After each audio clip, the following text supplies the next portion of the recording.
Good morning, students. Today we will start lesson number 2, the most beautiful flowers.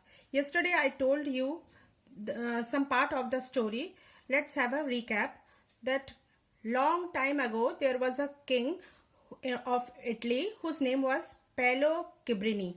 He was very honest, brave and tolerant ruler, and but one sad thing that he had no children, and he was very much worried about his kingdom, that what will happen after his demise. He wanted an honest person to rule Italy, so he decided to choose a successor from the public whom he could train to rule efficiently. So one day the emperor called the children of his empire to his palace and gave them some packet of seed to be sown in the garden, and he told them that the child with the best flower will be the emperor of Italy.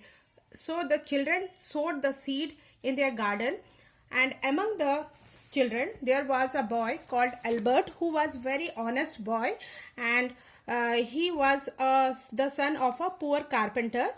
He sowed the seed and watered them regularly, but no plant grew out of those seeds. So he was very much disappointed, but his father encouraged him, and one day when the emperor called the children to show him the flowers grown out of the seeds given by him, all of them went with the flowers, but Albert was very disappointed because he could not grow any flowers from the seeds. His father encouraged him to go with the soil filled with pot. Now we start from here. Albert went to the palace and stood in the queue of children who were holding their pots of flowers. So Albert also went to the palace, and he stand in the queue of the children where the other children were holding pots of flowers. Albert महल में गया और वो उस line में खड़ा हो गया जहां और भी बच्चे अपने साथ फ्लावर की पॉट को पकड़े हुए खड़े थे. One by one the children submitted their pots of flowers to the emperor who waved them aside to wait. एक एक करके सब बच्चों ने अपने फ्लावर के पॉट को राजा को दिया और वहां पे जमा कर दिया. राजा ने उन सबको एक साइड खड़े होने के लिए कहा और इंतजार करने के लिए कहा.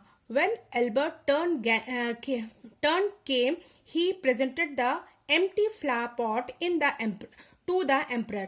उसके बाद जब एल्बर्ट का टर्न आया तो उसने खाली पॉट या खाली गमला एम्परर को दे दिया.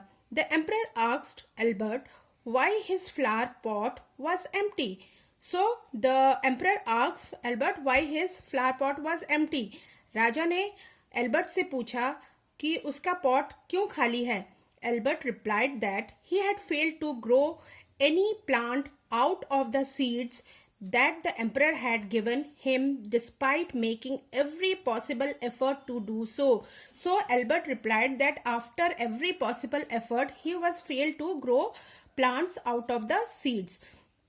एल्बर्ट ने कहा कि उसने बहुत कोशिश किया, लेकिन वो प्लांट्स उन बीजों से जो राजा ने दिया था उसमें से प्लांट को ग्रो करने में फेल रहा, मतलब वो प्लांट्स को ग्रो नहीं कर पाया.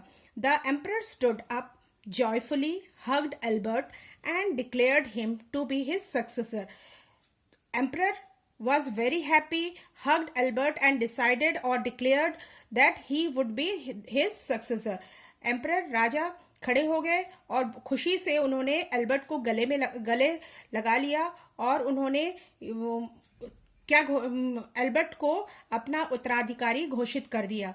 Everybody in the palace was surprised. सभी आश्चर्यचकित थे.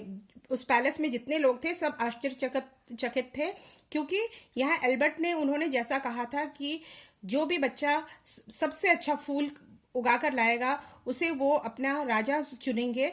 लेकिन यहाँ पे एल्बर्ट ऐसा बच्चा था जिसने कोई भी पौधा तक उसने जो राजा ने बीज दिया था उससे कोई भी पौधा उगा नहीं पाया। फिर भी राजा ने उसे अपना उत्तराधिकारी चुना। इसलिए सब उस महल में सब उससे इस बात से आश्चर्यचकित थे। They asked why Albert was chosen successor when he had been unable to grow any flowers, let alone beautiful ones.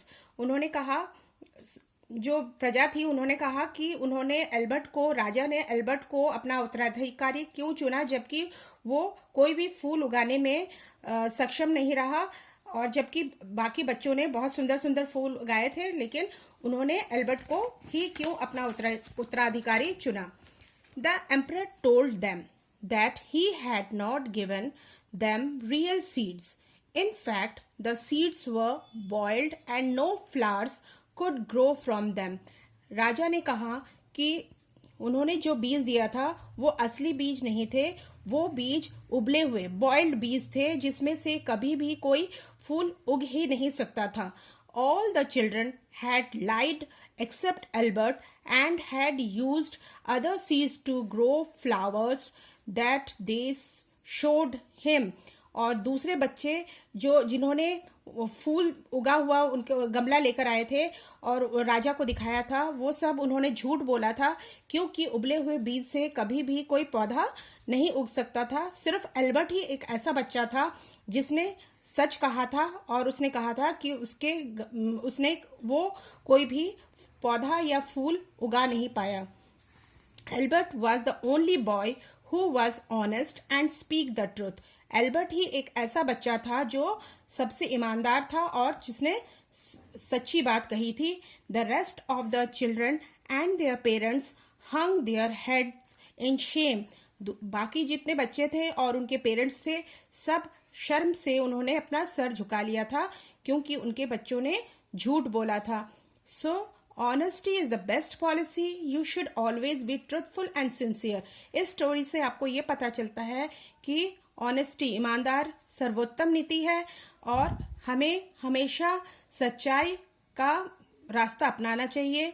इस स्टोरी से हमें ये मोरल मिलता है, ये नैतिक शिक्षा मिलती है। अब आप क्या करोगे? You have to write this moral thought in your book, in your copy. In your copy, you have to write this moral thought on the blank page of your copy. Honesty is the first chapter in the book of wisdom. So you have to write it, and this thought is by Thomas Jefferson.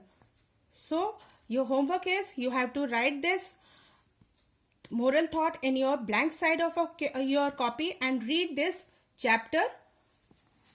So tomorrow we will do some exercise of this chapter. Okay, thank you.